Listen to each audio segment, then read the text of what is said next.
Headline अपने मुलाहिजा की और यहाँ आपको बताएं, यारी के इलाके बगदादी में 6 मंजिल इमारत ज़मीन बोस होने के नतीजे में जहाँ बहक होने वालों की तादाद 10 हो गई है। अलमनाक साने में अब तक जख्मी होने वाले 12 अफराद की तादाद जा पहुंची है। जाए वक़ूअ पर रेस्क्यू ऑपरेशन की क्या सूरत हाल है, वहाँ पर मौजूद नुमाइंदा 5 न्यूज़ यासिर हुसैन से जानते हैं। जी यासिर, इमारत गिरी और 10 अफराद जान से गए, इस हवाले से तफसीलात क्या हैं? जी बिल्कुल, इस वक्त मैं मौजूद हूँ लियारी के इलाके, जहाँ आज सुबह एक अफसोसनाक वाक़या पेश आया, जहाँ पर कई ख़ानदानों के ऊपर क़यामत बरपा हुई, जिसमें कई ख़ानदान जो है वो बिल्डिंग के मलबे तले दब गए और कई अफराद को जो है वो रेस्क्यू किया गया। मगर अफसोसनाक बात यह है कि 8 अफरादों की लाश जो है वो इस मलबे तले निकाली गई है और अभी भी रेस्क्यू ऑपरेशन जारी है। और यहाँ पर बताया जा रहा है कि मज़ीद 15 से 20 अफराद के दबे होने की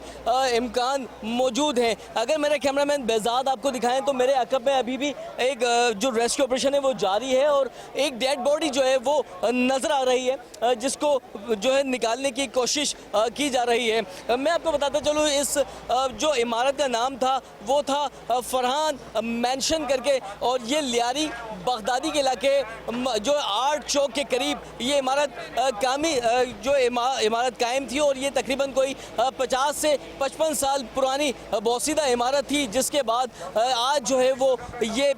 ज़मीन बोस हुई। जबकि ज़िला इंतज़ामिया की जानिब से बताया गया था कि 2 माह पहले इस तमाम रिहाइश पजीर इमारत में जो रिहाइश पजीर थे उनको नोटिस जारी कर दिए गए थे, उसके बावजूद इन्होंने जो मकानात हैं वो खाली नहीं किए। जब जो यहाँ पे जो रिहाइश पजीर लोग थे उनकी जो लवाहिकीन है उनसे हमारी बात हुई तो उनका कहना था कि कोई भी मुतबादिल जगह फराहम ना की गई, जिसकी वजह से हम मजबूर थे यहाँ से मुंतकिल होने पर। अगर अभी भी मैं कैमरामैन से कहूँगा कि जो मेरे बाएं जानिब है यहाँ दिखाएं तो अभी भी 3 से 4 जो मशीनरी है हैवी मशीनरी उसके जो हमरा ये हैवी जो मलबा है उसको हटाकर दूसरी जगह मुंतकिल किया जा रहा है, ताकि अंदर मज़ीद जो लोगों की लाशें हैं या जो लोग अंदर फंसे हुए हैं उनको या तो रेस्क्यू किया जा सके या अगर किसी की लाश अंदर फंसी हुई है तो उसको निकाला जा सके। जी।